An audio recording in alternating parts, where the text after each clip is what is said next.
39살 혼자 사는 일본 여성 유카의 평범한 일상이 하루아침에 발칵 뒤집혔습니다.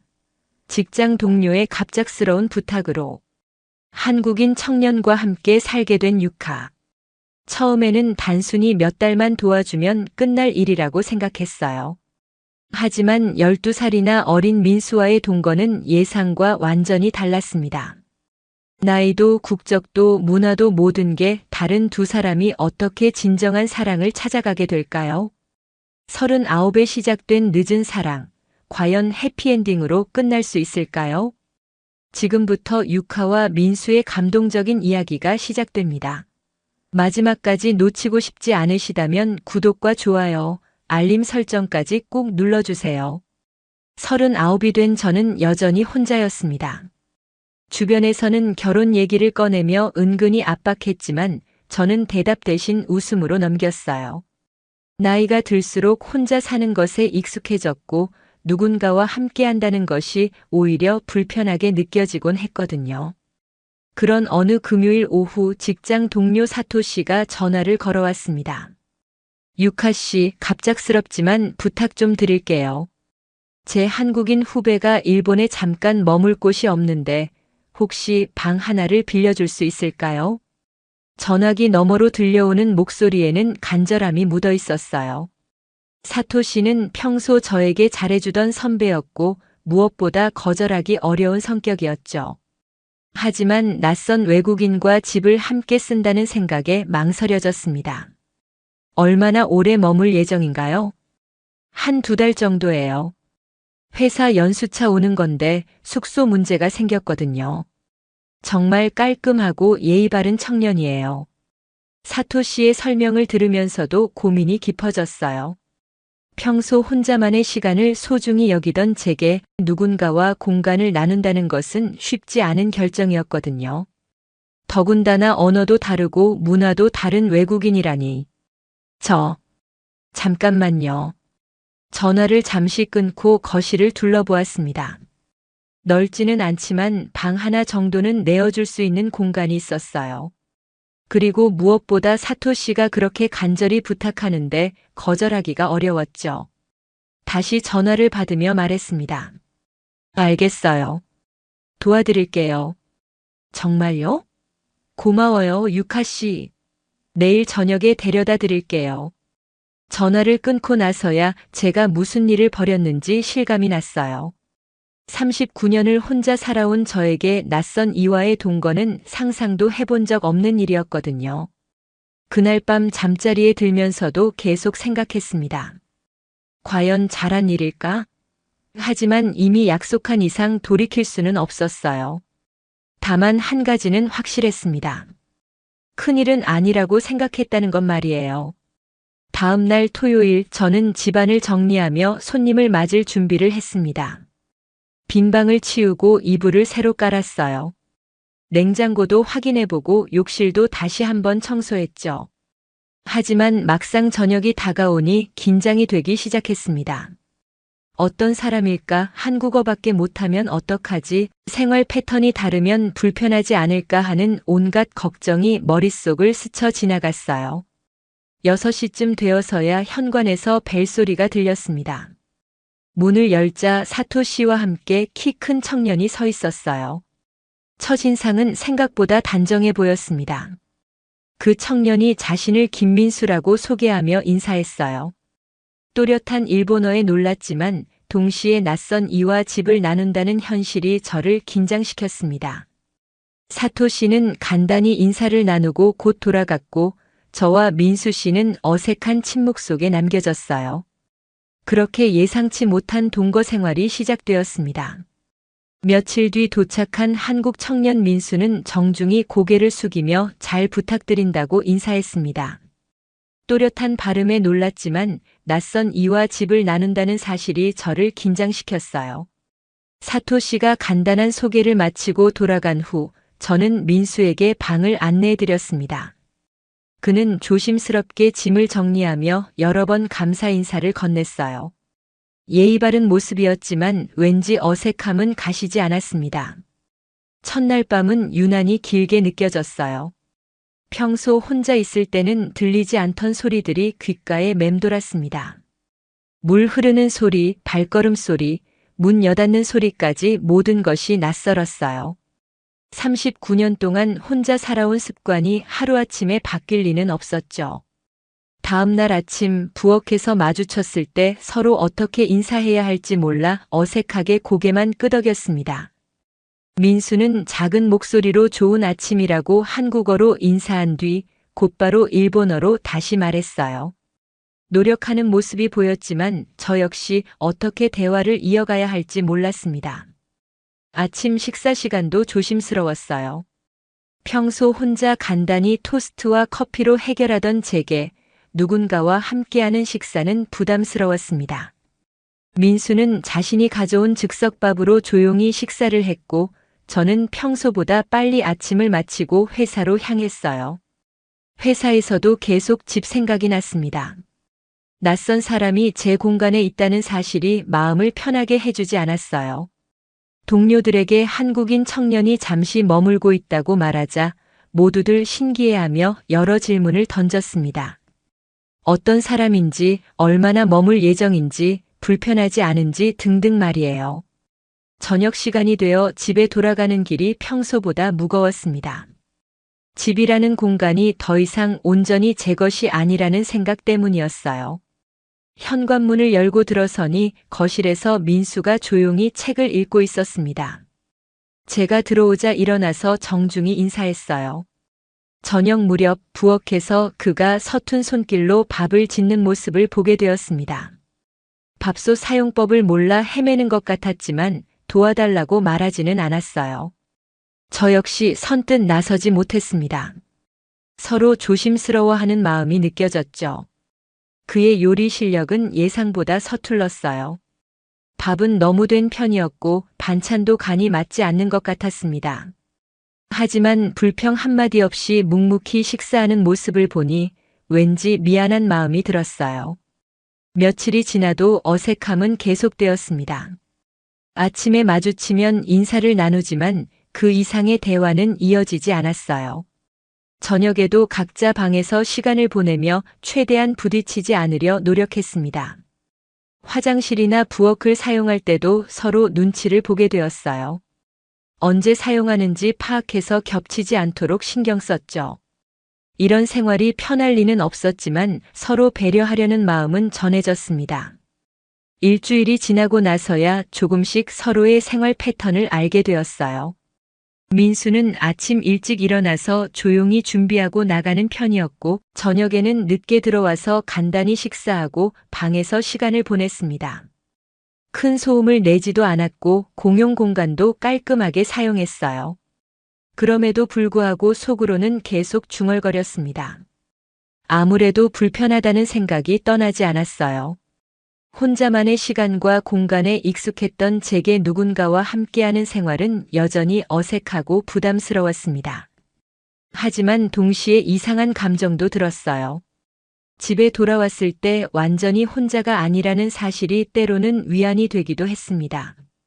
작은 소음들이 집안에 생기를 불어넣는 것 같기도 했고요. 복잡한 마음이었습니다. 동거 생활 둘째 주가 시작되면서 작은 문제들이 하나둘 생기기 시작했습니다. 처음에는 별것 아닌 일들이었지만 쌓이다 보니 점점 신경이 쓰이기 시작했어요. 어느 목요일 아침 냉장고를 열었을 때 제가 어제 사둔 요구르트가 사라져 있었습니다. 분명히 2개를 샀는데 하나밖에 남아있지 않았어요.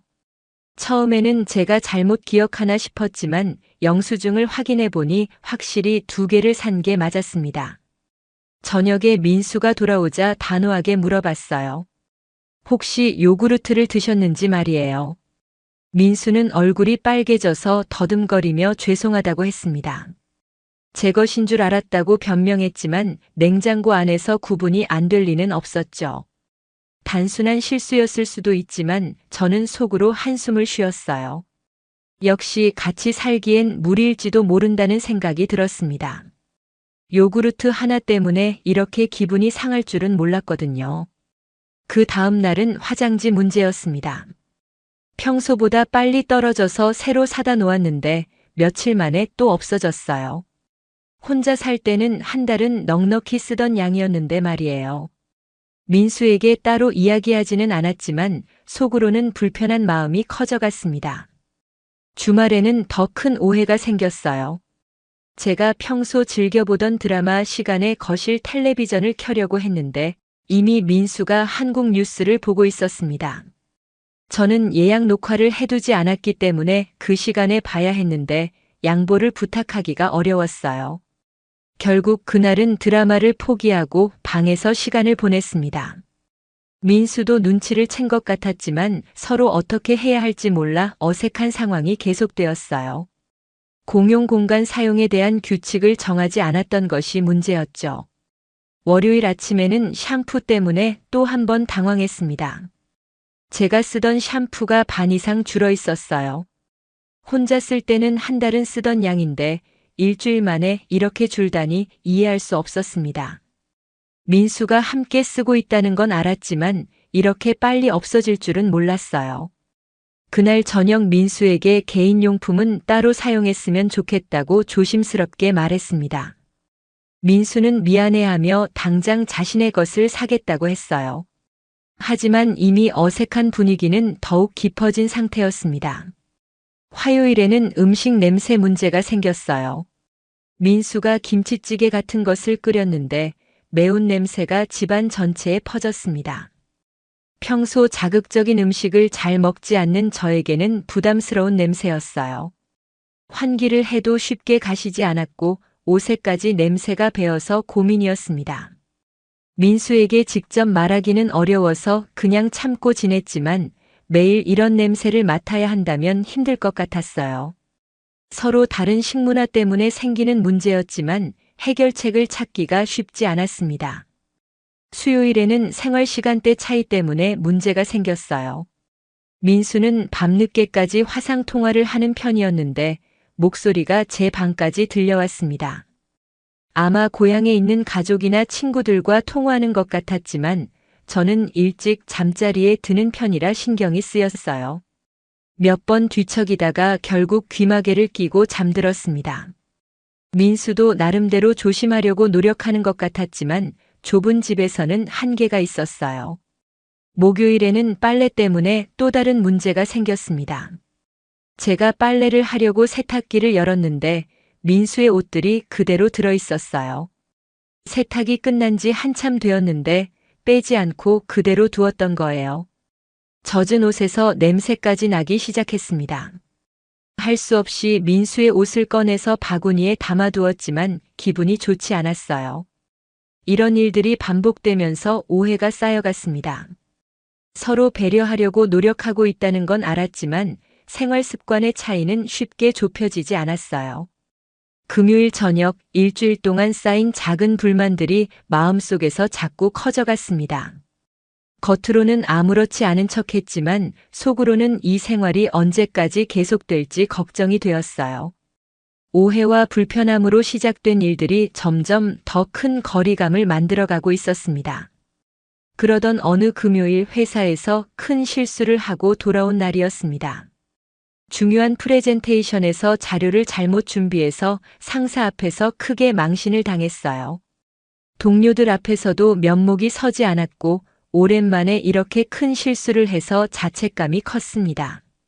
집에 돌아와서는 아무것도 하고 싶지 않았어요. 평소 같으면 저녁 준비라도 했겠지만 그날은 정말 기력이 하나도 남아있지 않았습니다.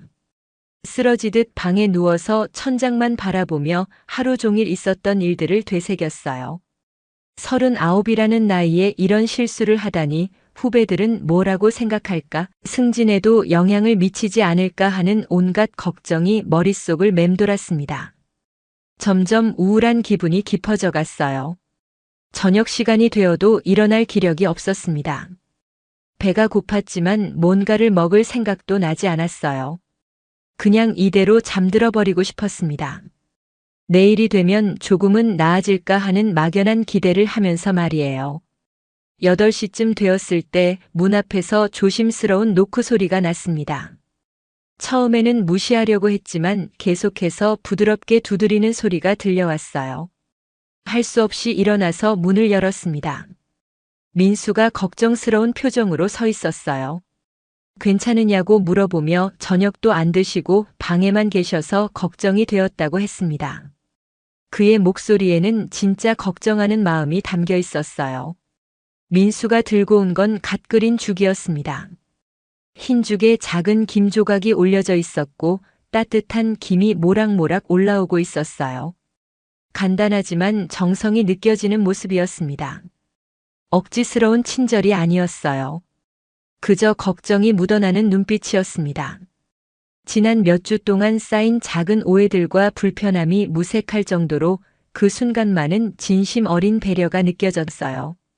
죽을 한 숟가락 떠서 입에 넣는 순간 알 수 없는 눈물이 흘러내렸습니다. 단순히 배가 고파서가 아니었어요. 오랜만에 누군가의 따뜻한 마음을 받은 것 같아서였습니다. 민수는 당황하며 괜찮으냐고 물어봤지만 저는 대답할 수가 없었어요. 그냥 고개를 끄덕이며 계속 죽을 먹었습니다. 따뜻한 죽이 속을 달래주는 것 같았어요.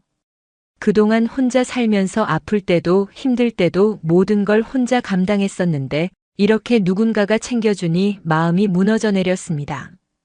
39년을 살면서 이런 감정을 느껴본 적이 언제였는지 기억도 나지 않았어요. 민수는 아무 말 없이 제 옆에 앉아 있었습니다. 무슨 일이 있었는지 묻지도 않았고 괜찮다는 말을 강요하지도 않았어요. 그냥 조용히 곁에 있어 주었습니다. 죽을 다 먹고 나서야 조금씩 이야기를 할 수 있었어요. 회사에서 있었던 일을 간단히 말했더니 민수는 고개를 끄덕이며 들어주었습니다. 위로의 말을 하려고 애쓰지도 않았고 조언을 하려 들지도 않았어요. 대신 자신도 한국에서 비슷한 경험이 있었다고 말해주었습니다. 처음 직장에 들어가서 실수를 연발했던 이야기, 상사에게 혼났던 기억들을 담담하게 들려주었어요. 그의 이야기를 들으니 혼자만 그런 경험을 하는 게 아니구나 하는 생각이 들었습니다. 그날 밤 오랜만에 편안한 잠을 잘 수 있었어요. 마음의 짐이 조금은 덜어진 것 같았습니다. 민수의 작은 배려가 얼마나 큰 위로가 되었는지 몰랐거든요. 다음 날 아침 부엌에서 마주쳤을 때 서로 미소를 지을 수 있었습니다. 어색함이 완전히 사라진 건 아니었지만 적어도 어제보다는 자연스러웠어요. 민수가 어제 죽그릇은 자신이 설거지해 두었다고 말했을 때 또다시 고마운 마음이 들었습니다. 작은 것 하나까지 신경 써주는 모습에서 진짜 마음씨를 엿볼 수 있었어요. 회사에 가는 길도 한결 가벼웠습니다. 어제의 실수가 없어진 건 아니지만 혼자가 아니라는 사실이 힘이 되었어요. 집에 돌아가면 따뜻하게 맞아줄 사람이 있다는 생각만으로도 하루를 버틸 수 있을 것 같았습니다. 그날 이후로 민수를 보는 시각이 달라졌어요. 지난 몇 주간의 작은 불편함들이 사소하게 느껴졌습니다. 진짜 중요한 건 마음이었구나 하는 걸 깨달았거든요. 그날 이후 두 사람은 조금씩 대화를 늘려갔습니다. 처음에는 간단한 인사말부터 시작해서 점차 일상적인 이야기들을 나누게 되었어요. 어색함이 완전히 사라진 건 아니었지만 적어도 서로를 피하지는 않게 되었습니다. 주말 아침 부엌에서 커피를 내리고 있는데 민수가 다가왔어요. 자신도 커피를 마시고 싶다며 함께 마셔도 되겠냐고 물어봤습니다. 저는 흔쾌히 승낙했고 그렇게 처음으로 함께 앉아서 대화를 나누게 되었어요. 민수는 일본어를 더 잘하고 싶다고 말했습니다. 회사에서 일하는데 아직 부족한 부분이 많다면서 혹시 도움을 받을 수 있겠냐고 조심스럽게 물어봤어요. 저 역시 한국어에 관심이 있었기 때문에 서로 가르쳐 주기로 했습니다. 처음 언어 교환을 시작할 때는 서로 어색해했어요. 민수는 일본어 발음을 어려워했고 저는 한국어의 복잡한 존댓말 체계를 이해하지 못했습니다. 하지만 실수를 하면서도 웃음을 나누며 점점 가까워졌어요. 민수가 가져온 한국어 교재를 보면서 함께 공부했습니다. 한국의 문화나 음식에 대한 이야기도 자연스럽게 나왔어요. 제가 한 번도 먹어보지 못한 한국 음식들에 대해 설명해주는 민수의 모습이 재미있었습니다. 어느 저녁에는 민수가 직접 한국 음식을 만들어주겠다고 제안했어요. 김치볶음밥이라는 간단한 요리였는데 생각보다 맛있었습니다. 처음에는 매운맛 때문에 놀랐지만 먹다 보니 중독성이 있었어요. 그 과정에서 민수의 고향 이야기도 들을 수 있었습니다. 부산에서 자랐다는 그는 바다가 보고 싶다며 가끔 센티멘털해했어요. 도쿄의 빌딩 숲이 답답할 때가 있다고 말하는 모습에서 동질감을 느꼈습니다. 저 역시 제 이야기를 조금씩 털어놓기 시작했어요. 39가지 혼자 살아온 이야기, 때로는 외로움을 느끼지만 자유로운 생활에 만족한다고 생각했던 것들 말이에요. 민수는 판단하지 않고 그저 들어주었습니다. 대화를 나누면서 나이 차이를 의식하지 않게 되었어요. 민수는 저보다 12살이나 어렸지만 생각이 성숙하고 배려심이 깊었습니다. 반대로 저는 그와 함께 있으면 나이를 잊고 편안해질 수 있었어요. 어느 일요일 오후 함께 근처 공원을 산책하게 되었습니다. 처음에는 운동 삼아 나간 것이었는데 벤치에 앉아서 이런저런 이야기를 나누다 보니 해가 지고 있었어요. 시간 가는 줄 모르고 대화에 빠져 있었던 거죠. 그날 민수가 말했어요. 나이는 숫자에 불과하다고 중요한 건 마음이 통하는 것이라고 말이에요. 저는 그 말에 깊이 공감했습니다. 39이라는 나이를 자꾸 의식했는데 지금은 그냥 한 사람으로 받아들여지고 있다는 느낌이 들었거든요. 평일 저녁에도 자연스럽게 함께 시간을 보내게 되었어요. 각자 방에서 시간을 보내던 예전과 달리 거실에서 함께 텔레비전을 보거나 책을 읽으며 편안한 시간을 가졌습니다. 민수는 일본 드라마를 보면서 일본어 공부를 했고 저는 그가 추천해준 한국 영화를 보며 한국어를 익혔어요. 서로의 문화를 이해하려고 노력하는 과정이 즐거웠습니다. 때로는 진지한 이야기도 나눴어요. 인생에 대한 고민, 미래에 대한 불안, 꿈과 현실 사이의 괴리 같은 것들 말이에요. 민수는 한국에서의 치열한 경쟁 사회에 대해 말했고 저는 일본 사회의 경직된 분위기에 대해 털어놓았습니다. 이상한 것은 민수와 대화할 때면 마음이 편해진다는 것이었어요. 동년배 친구들과 이야기할 때는 항상 어딘가 경쟁 의식이 있었는데 민수와는 그런 게 전혀 없었습니다. 순수하게 서로를 이해하려는 마음만 있었어요. 어느 금요일 밤 민수가 고향 친구들과 화상 통화를 하는 걸 보게 되었습니다. 한국어로 웃으며 이야기하는 모습이 평소보다 더 밝아 보였어요. 통화를 마친 후 조금 우울해 보이는 민수에게 괜찮냐고 물어봤습니다. 민수는 가끔 고향이 그립다고 했어요. 특히 가족들과 친구들이 보고 싶을 때가 있다고 말이에요. 저는 그런 민수를 위로해주고 싶었지만 어떤 말을 해야 할지 몰랐습니다. 대신 따뜻한 차를 끓여서 건네주었어요. 그날 밤 대화는 유독 깊어졌습니다. 서로의 외로움에 대해, 타향에서 살아가는 어려움에 대해 진솔하게 이야기했어요. 비록 상황은 달랐지만 어딘가 비슷한 감정을 공유하고 있다는 걸 알 수 있었습니다. 오랜만에 찾아온 편안함이었어요. 누군가와 이렇게 자연스럽게 마음을 나눌 수 있다는 게 얼마나 소중한 일인지 새삼 깨달았습니다. 민수와 가까워질수록 주변의 시선은 점점 더 곱지 않게 변해갔습니다. 처음에는 단순한 호기심이었던 것이 어느새 의심과 걱정으로 바뀌어 있었어요. 월요일 점심시간 동료들과 식사를 하다가 또다시 민수 이야기가 나왔습니다. 요즘 표정이 밝아졌다며 누군가 말을 꺼냈고 자연스럽게 동거인 이야기로 흘러갔어요. 동료들의 질문은 점점 더 구체적이고 개인적인 영역으로 들어왔습니다. 사토 씨가 걱정스러운 표정으로 말했어요. 혹시 너무 가까워지는 건 아니냐고, 나중에 문제가 생기지 않을까 하고 말이에요. 처음 민수를 소개해준 장본인이었지만 지금은 오히려 더 조심스러워하는 모습이었습니다. 다른 동료는 더 직설적이었어요. 39이라는 나이에 12살이나 어린 외국인 남성과 같은 집에서 산다는 것 자체가 이상하게 보인다고 했습니다. 주변에서 무슨 말을 할지 모른다며 걱정을 표했어요. 그 말들을 들으면서 가슴이 답답해졌습니다. 저는 아무렇지 않은 척 웃으며 넘겼지만 속으로는 상처를 받았어요. 왜 남들이 제 생활에 대해 이렇게 관심을 갖고 판단하려고 하는지 이해할 수 없었습니다. 퇴근길에 만난 이웃 아주머니도 비슷한 반응이었어요. 요즘 젊은 남자가 드나드는 걸 본다며 혹시 무슨 사이냐고 넌지시 물어봤습니다. 단순히 잠시 머물고 있는 하숙생이라고 설명했지만 그 아주머니의 표정은 여전히 의심스러워 보였어요. 집에 들어가는 길에도 다른 이웃들의 시선이 느껴졌습니다. 예전에는 그냥 지나쳤던 시선들이 이제는 부담스럽게 다가왔어요. 혹시 저에 대해 이상한 소문이라도 돌고 있는 건 아닐까 하는 걱정이 들었습니다. 목요일에는 어머니에게서 전화가 왔어요. 누군가로부터 들었는지 집에 남자가 살고 있다는 얘기를 하시며 걱정하셨습니다. 어머니는 제 나이를 들먹이며 이제라도 정신 차리고 제대로 된 사람을 만나야 한다고 말씀하셨어요.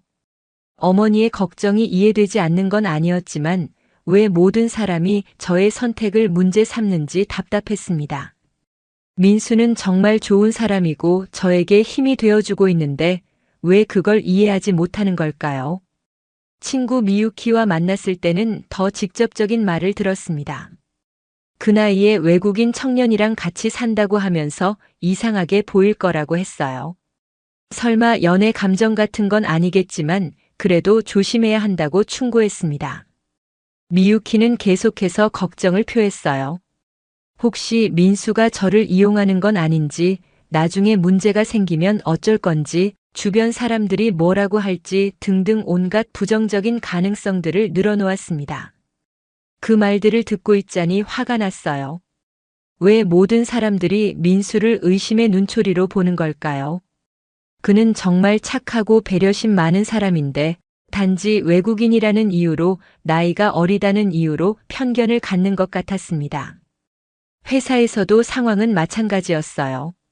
상사는 직접적으로 말하지는 않았지만 가끔 의미심장한 표정을 지었습니다. 혹시 사생활 때문에 업무에 지장이 생기는 건 아닌지 은근히 체크하는 것 같았어요. 후배들은 호기심 어린 눈으로 저를 바라봤습니다. 직접 묻지는 않았지만 뒤에서 수군거리는 소리가 들려왔어요. 39의 독신 여성이 젊은 외국인 남성과 동거한다는 것이 그들에게는 흥미로운 가십거리였나 봅니다. 이런 시선들 때문에 점점 스트레스가 쌓여갔어요. 민수와 함께 있을 때는 편안하고 행복했지만 밖에 나가면 항상 남의 시선을 의식하게 되었습니다. 혹시 누가 보고 있는 건 아닌지, 이상하게 생각하는 건 아닌지 신경이 쓰였어요. 금요일 저녁 집에 돌아오는 길이 유독 무거웠습니다. 하루 종일 들었던 여러 사람들의 말들이 머릿속에서 맴돌았어요. 정말 내가 이상한 일을 하고 있는 걸까? 민수와의 관계가 문제가 있는 걸까 하는 의심이 들기 시작했습니다. 하지만 집에 들어서서 민수와 마주쳤을 때 그런 의심들이 말도 안 된다는 걸 깨달았어요. 민수는 여전히 따뜻한 미소로 저를 맞아주었고 오늘 하루는 어땠냐고 관심 있게 물어봤습니다. 따뜻한 물 한 잔과 오늘도 고생 많으셨다는 한마디가 세상의 어떤 시선보다 값지다는 것을 알았어요. 다른 사람들이 뭐라고 하든 이 따뜻한 마음만은 진짜였습니다. 그날 밤 창문을 통해 들어오는 달빛을 바라보며 생각했어요.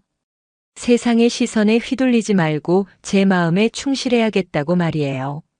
민수와 함께하는 시간이 저에게 얼마나 소중한지 다시 한번 확인할 수 있었습니다.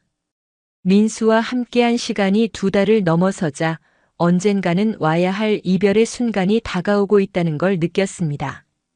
하지만 막상 그 소식을 들었을 때는 준비가 되지 않았어요. 어느 목요일 저녁 민수가 평소보다 조용한 표정으로 거실에 앉아 있었습니다. 무슨 일이 있었나 싶어 물어보니 회사에서 연수 일정이 끝났다는 통보를 받았다고 했어요. 다음 주까지만 일하고 한국으로 돌아가야 한다는 소식이었습니다. 그 말을 듣는 순간 가슴이 텅 빈 것 같았어요. 언젠가는 올 일이라고 생각했지만 막상 현실이 되니 받아들이기 어려웠습니다. 2달이라는 시간이 이렇게 빨리 지나갈 줄은 몰랐거든요. 민수에게 이제 곧 가는 거냐고 물어봤습니다. 그는 잠시 머뭇거리다가 대답했어요. 회사 일정상 돌아가야 하지만 꼭 다시 오겠다고 말이에요.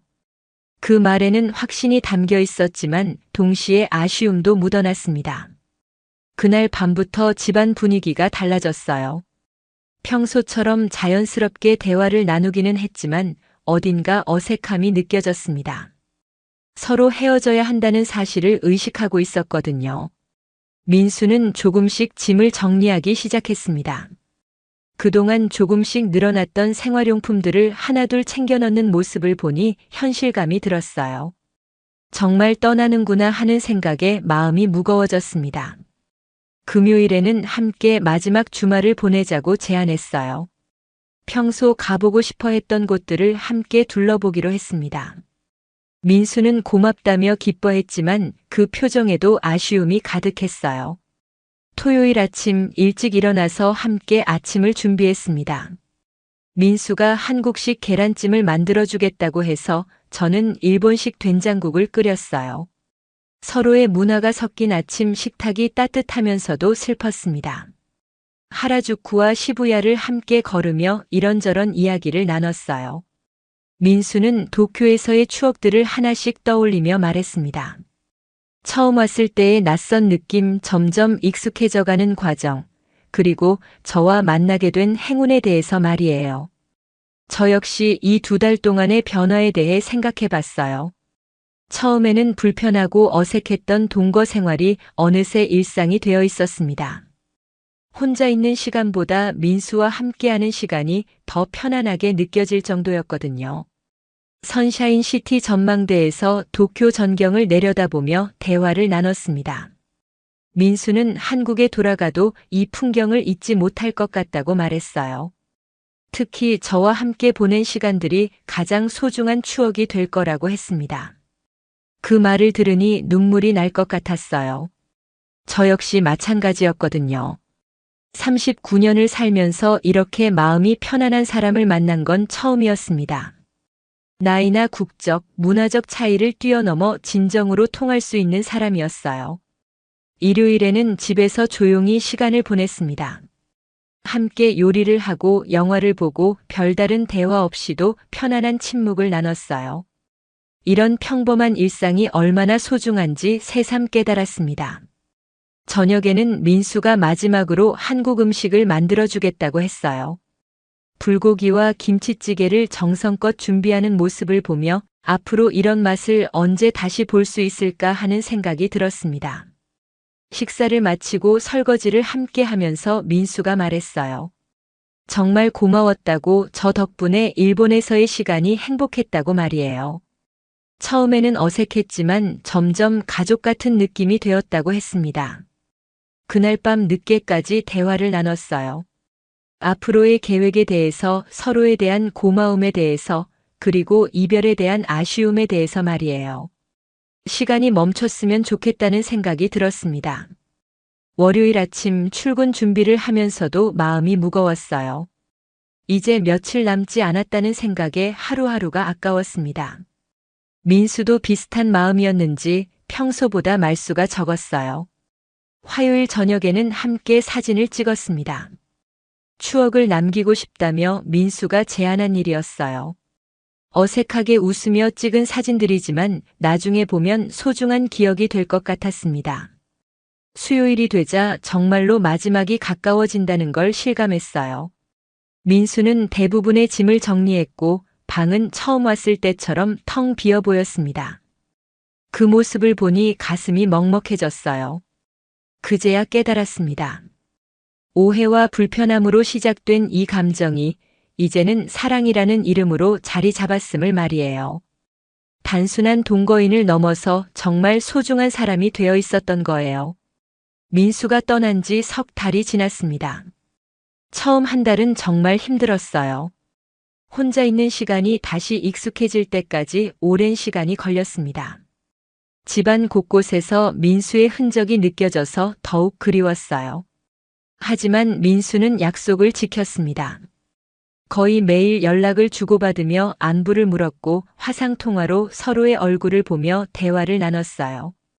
시차 때문에 불편한 점도 있었지만 그런 소통이 큰 위로가 되었습니다. 어느 날 민수가 중요한 이야기를 꺼냈어요. 회사에서 한국 지사 설립을 추진하고 있는데 일본 쪽 업무를 담당할 사람이 필요하다는 것이었습니다. 혹시 제가 관심이 있다면 기회를 만들어 보겠다고 제안했어요. 처음에는 망설였습니다.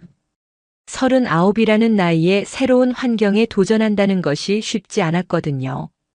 더군다나 외국에서 일한다는 것은 더욱 큰 모험이었습니다. 하지만 민수와 함께할 수 있다는 생각에 마음이 흔들렸어요. 몇 주 동안 고민한 끝에 결정을 내렸습니다. 면접을 봐보겠다고 민수에게 연락했어요. 민수는 정말 기뻐하며 모든 것을 도와주겠다고 했습니다. 그의 적극적인 지원 덕분에 면접 기회를 얻을 수 있었어요. 화상 면접은 생각보다 순조롭게 진행되었습니다. 일본에서의 업무 경험과 한국어 실력 그리고 민수와의 인연까지 모든 것이 플러스 요인으로 작용했어요. 일주일 후 합격 통보를 받았을 때는 믿기지 않았습니다. 회사에 사직서를 내고 주변 사람들에게 한국행을 알렸을 때 모두들 놀라워했어요. 특히 어머니는 크게 걱정하셨지만 제 결심이 확고하다는 걸 아시고는 결국 응원해 주셨습니다. 친구들과의 작별 모임에서는 복잡한 감정이 들었어요. 오랜 친구들과 헤어진다는 아쉬움도 있었지만 새로운 인생을 시작한다는 설렘이 더 컸습니다. 모두들 건강하게 지내라며 응원의 말을 건네줬어요. 짐을 정리하면서 민수와 함께 찍었던 사진들을 다시 보게 되었습니다. 그때는 몰랐지만 그 순간들이 제 인생의 전환점이었다는 걸 이제야 깨달았어요. 작은 만남이 이렇게 큰 변화를 가져올 줄은 상상도 못했습니다. 출국 전날 밤 마지막으로 혼자만의 시간을 가졌어요. 39년을 살아온 도쿄에서의 추억들을 되돌아보며 앞으로의 새로운 삶을 상상해 봤습니다. 두렵기도 했지만 기대감이 더 컸어요. 드디어 인천공항에 도착한 날 민수가 활짝 웃으며 다가왔습니다. 와주셔서 고맙다고 말하는 그의 목소리에는 진심 어린 기쁨이 담겨 있었어요. 석 달 만에 다시 만난 민수는 더욱 든든해 보였습니다. 공항에서 나오는 길에 민수가 말했어요. 한국에서의 생활이 쉽지 않을 텐데 최대한 도와주겠다고 언제든 힘들면 말하라고 했습니다. 그의 배려에 마음이 따뜻해졌어요. 처음 며칠은 모든 것이 낯설었습니다. 언어도 음식도 생활 방식도 일본과는 달랐어요. 하지만 민수가 곁에 있어서 금방 적응할 수 있었습니다. 그는 정말 친절하고 세심하게 모든 것을 알려줬어요. 회사 첫 출근 날도 민수가 함께 가줬습니다. 새로운 동료들을 소개받고 업무를 파악하는 과정에서 민수의 도움이 컸어요. 언어적인 부분에서 어려움이 있을 때마다 통역을 해주기도 했습니다. 주말에는 함께 한국의 여러 곳을 둘러봤어요. 경복궁, 북촌 한옥마을, 명동 등 관광지도 가보고 민수의 고향인 부산에도 다녀왔습니다. 바다를 보며 그리워했던 민수의 마음을 이해할 수 있었어요. 한 달이 지나자 한국 생활에 어느 정도 적응되었습니다. 회사 업무도 안정되었고 한국어 실력도 많이 늘었어요. 무엇보다 민수와 함께하는 일상이 너무나 자연스럽고 행복했습니다. 어느 저녁 한강공원을 산책하면서 민수가 진지한 표정으로 말했어요. 저를 위해 이렇게 큰 결정을 내려줘서 고맙다고 앞으로 평생 행복하게 해주겠다고 했습니다. 그 순간 모든 선택이 옳았다는 확신이 들었어요. 39의 나이에 내린 결심은 결코 가볍지 않았습니다. 하지만 늦게 시작했기에 더 깊고 단단한 사랑일 수 있었어요. 처음의 어색함과 오해들이 지금은 웃음이 납니다. 낯선 도시였지만 곁에 민수가 있는 순간 저는 알았습니다. 여기가 이제 제 집이구나 하고 말이에요. 39에 시작된 두 번째 인생이 이렇게 행복할 수 있다는 게 믿기지 않았어요. 이렇게 유카와 민수의 아름다운 사랑 이야기가 막을 내렸습니다. 처음 요구르트 하나 때문에 갈등했던 두 사람이 국경을 넘나드는 진정한 사랑을 완성해냈어요. 우리나라 한국의 따뜻한 정과 배려 깊은 마음이 일본 여성의 닫힌 마음을 어떻게 열었는지 보셨나요? 민수가 보여준 진심. 어린 관심과 세심한 배려는 정말 한국 남성의 자랑스러운 모습이었습니다. 특히 유카가 힘들어할 때 묵묵히 죽을 끓여준 그 장면에서는 정말 가슴이 뭉클했어요. 39이라는 늦은 나이에도 용기 있게 새로운 사랑에 도전한 유카의 모습도 정말 대단했습니다. 안정된 직장을 그만두고 한국으로 와서 새로운 인생을 시작하는 그 용기. 진정한 사랑 앞에서는 나이도 국경도 아무것도 아니라는 걸 보여줬어요. 한국에서 꽃 피운 두 사람의 사랑이 얼마나 아름다운지, 우리의 정겨운 문화가 얼마나 소중한지 다시 한번 깨달을 수 있었습니다.